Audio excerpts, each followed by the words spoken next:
Eugene Arocca, welcome to Shinboner Oh, Stories. thank you very much, and it's a real pleasure to join you. Pleasure is mine. I'm very excited for this. You have been such an important figure for North in our recent history. But I want to go, before we get to North Melbourne, I want to start off with your involvement in football was actually at Collingwood to begin with in Yes, the late 90s. Were yes. you a Collingwood supporter growing up? A Collingwood supporter from the age of 6 because I thought Peter McKenna was Italian because it ended with um, and I've been a supporter of Collingwood from the age of 6 until I became a North Melbourne CEO. I was a member. I was a director of the club. I was actually on the board for 3 years, or 2.5 to 3 years. I was the honorary lawyer for 10 years. I did a lot of legal work for the club between 96 and 2005. And then I ended up being the chief operating officer for a couple of years before I was poached to come to North Melbourne. What was your time like at Collingwood? Obviously, always been a big player in the AFL, one of the rich clubs, the Big Vic club. What was your time like there? Well, my time there was because they were broke. They hadn't had any money to pay for lawyers, and so I offered to do the legal work for free. So that was my entry into the sport through the back door as a lawyer. So back when I was at Collingwood in 1995, 96, 97, 98, they were broke. They were $1.5 million in debt. Eddie came in and saved the club, and then I was there through a period of great transition where they moved to the Lexus Centre, or whatever it's called nowadays. They left Victoria Park. They completely re-established themselves. Of course, Mick Malthouse came on, Greg Swan came on. So I was there through a period of real transformation from a great club that had fallen back, fallen behind, and fallen into trouble and financially broke, and then come back to life again. And I think that experience was probably really good for me at North Melbourne because in many ways we were in a bad spot, although we owed $7.5 million. That was a lot of money back in 2008. And so that experience at Collingwood really was useful for me understanding what I needed to do to try and help North Melbourne. You were appointed CEO of North Melbourne at the start of 2008. Yep. What led you to North Melbourne? Um, well, I could write a book one day. I'd been frustrated by the fact that I'd missed out on the role at Collingwood. I'd applied for the CEO's role, and I'd missed out on that. And it was really a bit awkward working there with Purdy being the new CEO. And so I'd sort of decided at the end of 2007 I was going to go back into the law. I said, I think I'm done. I missed out on the job I really wanted because I loved Collingwood. I adored Collingwood. And I'd actually reached out to my partners and said, I want to come back to Morris Blackburn, where I used to work. And they said, sure, let's come back in January. And just before Christmas, I got a phone call from Mark Brayshaw, and you know who Mark Brayshaw is, and said, look, mate, we've heard about you. You've got some good raps. Do you want to come for a coffee? And I remember going out to see him. I think it was in the days just before Christmas, 2007. And I went.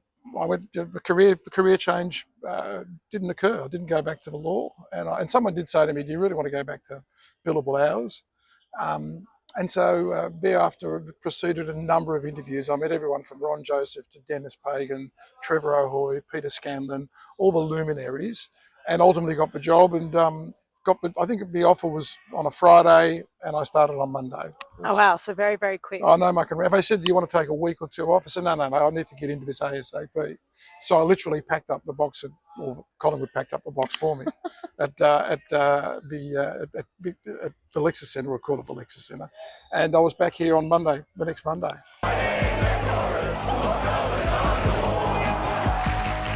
2,500 of the Kangaroos faithful turned out for the historic meeting, expecting to hear both sides of the Gold Coast story. I tell you, they've lost me if they go north.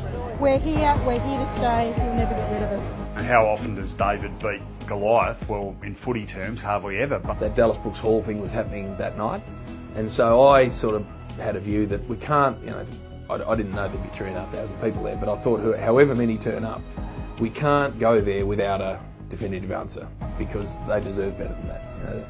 Amazing North Melbourne people, they're all coming to a gathering of the family, if you like, and I just had a view that one way or another we've got to go into that room with a definitive answer. Today the board voted to reject the AFL's offer to relocate to the Gold Coast. Just before you started, end of 2007, North rejected a move to relocate to the Gold Coast. Did you understand how dire North's off-field situation was before starting? Well, I did, because I was watching all that unfold, and I'm a traditionalist and I love North Melbourne. I love North Melbourne because it's one of the foundation clubs. I remember I used to smack Collingwood at sometimes when I was watching them with McKernan and Carey and all those great players. And I just felt when we lost Fitzroy, it really was heartbreaking. I didn't want to see that happen in North Melbourne, although lots of people at Collingwood, when they were watching this, were saying, good riddance, they need to go, they're just clogging up the space. So I made inquiries, and I remember one of the last calls I took was from Andrew Demetriou, who said to me, Huge, do you really know what you're getting into? Do you know, have you looked at the finances? I said, I've looked at the books. He says, well, there's a lot more stuff that you may not know that's not in the books that you need to know. And so he gave me chapter and verse on some of the facts that people may not have known about. And despite all that, and he sort of tried to dissuade me, or more as a friend, he was saying, be careful what you're getting into. I know you're frustrated by not being the CEO at Collingwood, but do you really want to go into this joint? And I sort of said to him, look, mate, I might end up being the best thing for North Melbourne and the AFL, in that I'll be able to tell you after 12 months what the real story is. And maybe it'll be that you were right, they should have been packed up. I'll give you back the keys and say I'm done. Or alternatively, there might be a chance of a renaissance. And as it turned out, I think I went back to him 12 months later and gave him a bottle of wine and said, thanks very much for the advice, but we managed to get through the first year and make a profit of $1 million, and things are looking better. Andrew Demetriou said today that James... Don't mention his name to me. Even though he played for North, he was an arsehole there, and he still is. Not much of a player? No. Did you see him play? Hey? Did you see him play? Yes, I did, and he was a mongrel. Sorry. I think you were a very, very important figure for us, particularly early. You and JB kind of came in after the relocation rejection and really injected a bit of fresh energy and perspective, and I think passion as well, onto the club. What was your relationship like with JB? Well, he was one of the many people I met as part of a job interview. First I met him in a coffee shop in Richmond, and then in the final interview. And we really got on very well. I understood where he was coming from. His passion for North Melbourne and his family's passion for North Melbourne was pretty, significant. I was a Johnny-come-lately. I didn't even barrack for North Melbourne. I was a Collingwood person, and he was worried. So he was sort of worried about the jump from Collingwood to North. But within the first 12 months, in fact, within the first 3 months, we became really bonded. We worked really closely. JB gave me the keys and said, you run the joint, Huge. I'll be here when you need me. Obviously, we need to do some heavy lifting, but I'll leave the joint for you to run. Do what you need to do. You got my support whenever you need it. There were some bumpy times along that first 12 months, particularly for shareholders. That really tested me. And JB and Mark Brayshaw and the rest of the board sort of just said, look, hang in there and things will come good. But it was a good relationship. It started pretty well. Towards the end, we frayed a bit because of strong personalities, but I wouldn't have come across if I didn't have a relationship that I thought I could build on with JB. And over a coffee and then over some meetings, we became reasonably good friends. You mentioned Andrew Demetriou just before. You were coming into a club that the AFL really wanted to move up to the Gold Coast. Did you feel a bit of a shift in your relationship with the AFL and with Andrew once you did step into this role? It's funny, I hadn't really had too much exposure to the Commission, but during late 2008 and 2009, we did some presentations to the Commission, the AFL Commission, about where we were going, because they were always on our back. And I think the drop the mic moment for me was when we took them through the huddle. We actually showed them the facility, and I remember them thinking, as I showed them, particularly when we got to the huddle, when we showed them that the community engagement was being done in a different way at North than it had been done by the clubs. Most clubs want to keep people out. I'll tell you for a fact. The huddle, in fact, for those who don't know, is a fantastic community space that brought the community back to North Melbourne. And I remember looking at their faces, and the majority of the Commission members were standing in the huddle, and I could just see the gears in their minds working and saying, shit, this mob's actually turned it around, or is turning it around. They're making a difference. And that model started becoming adopted by many other clubs now. If you look at all the other Victorian clubs, they're doing similar things, this community engagement.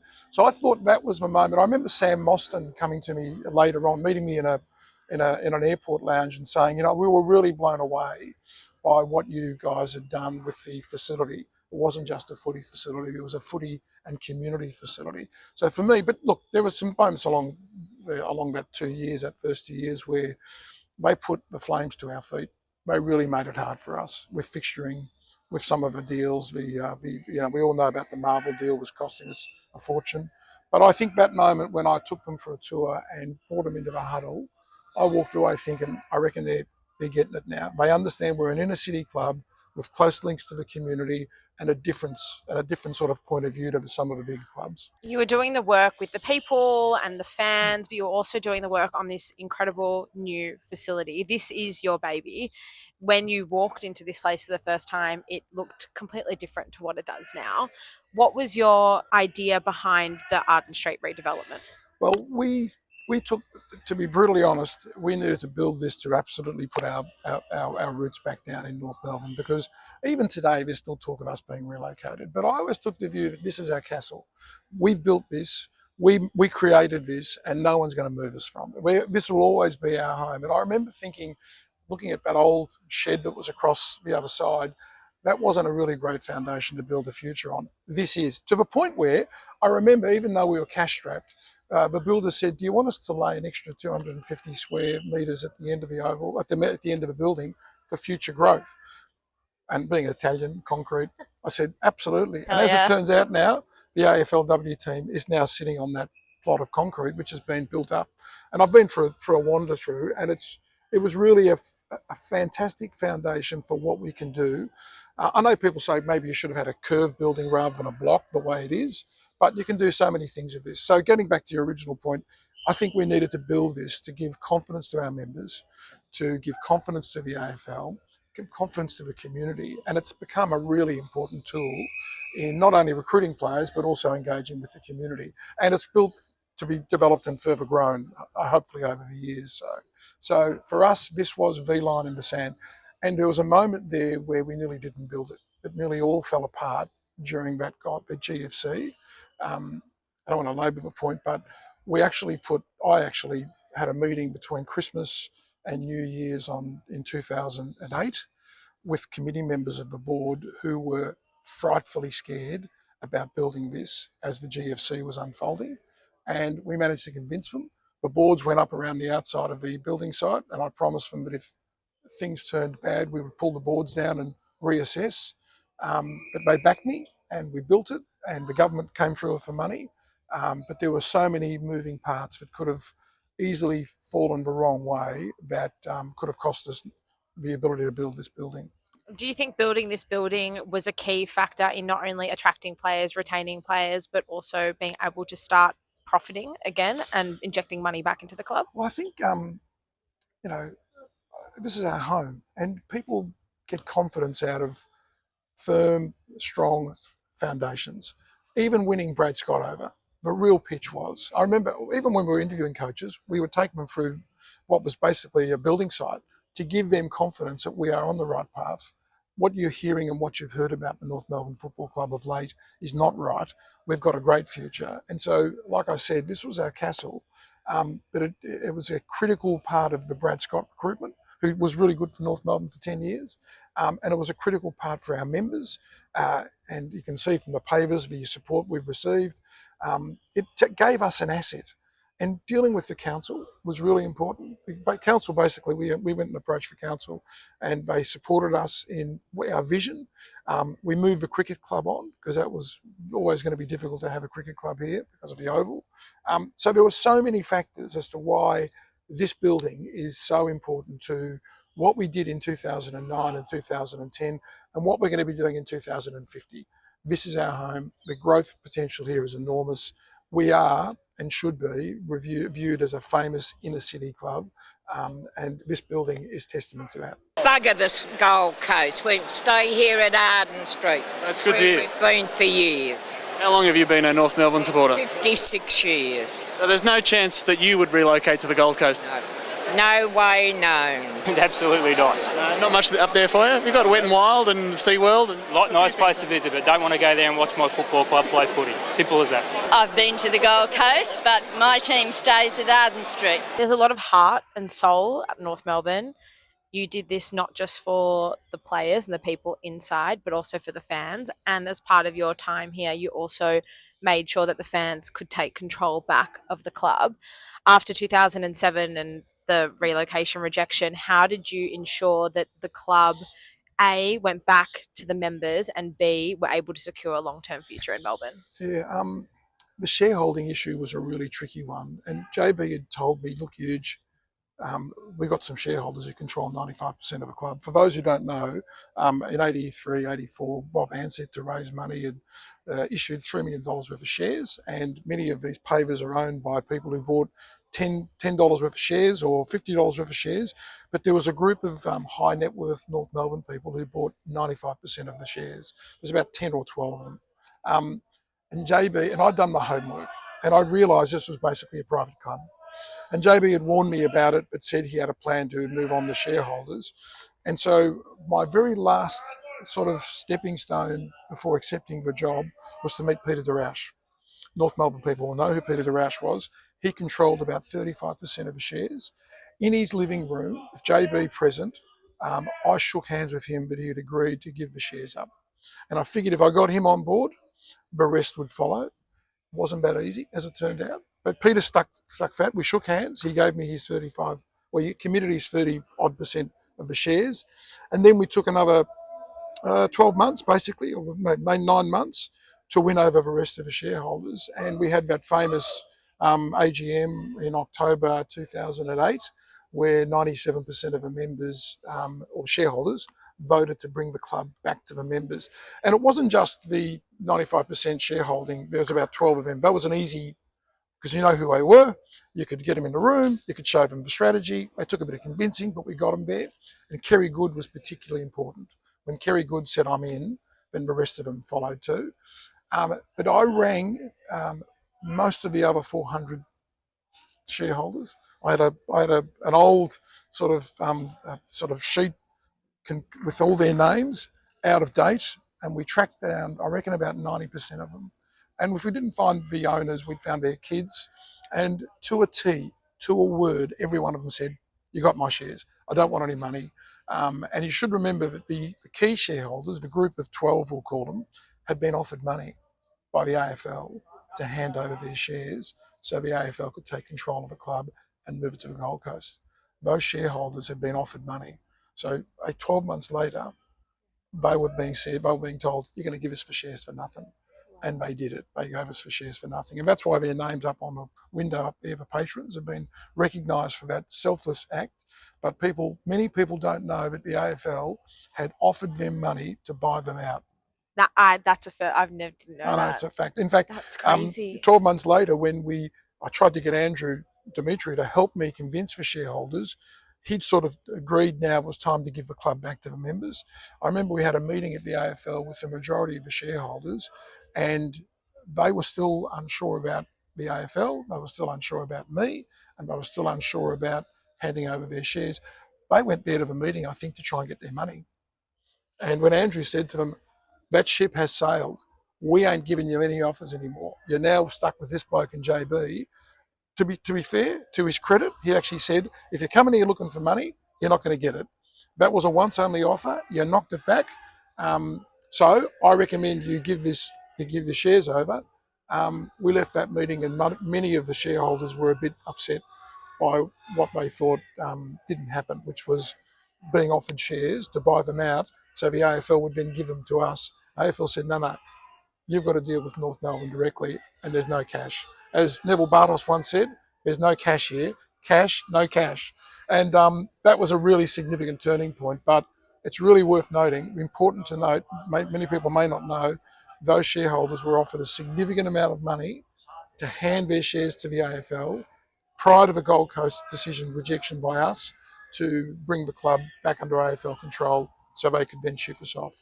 Those shareholders, to their credit, didn't at the time sell up, mainly because of Peter Darash, John McGowan, Bob Ansett. Otherwise, things could have been completely different. I think it speaks volumes to what this place means to so many people. You've got to ponder, having paid money back in '83, $3 million worth, and that was a lot of money for those 10, 11 people, Peter de Rausch and there's others that I've mentioned, to 20 years later, 24 years later, be offered something in return, but knock it back. And to be fair, to their credit, that was a really bold and brave decision. So there are many people who've saved this joint. Peter Scanlon, JB.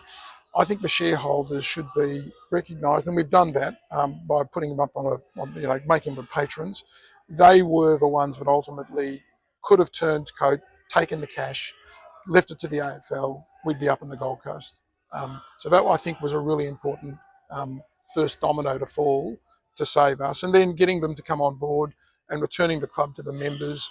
Our members then started to feel a sense of ownership. They'd always loved the club, but to actually not be able to have a say in the club and vote on who should be elected, vote on important issues, that was a really important turning point. To be able to give the members back their club, like the other AFL clubs, was, for us, a salvation.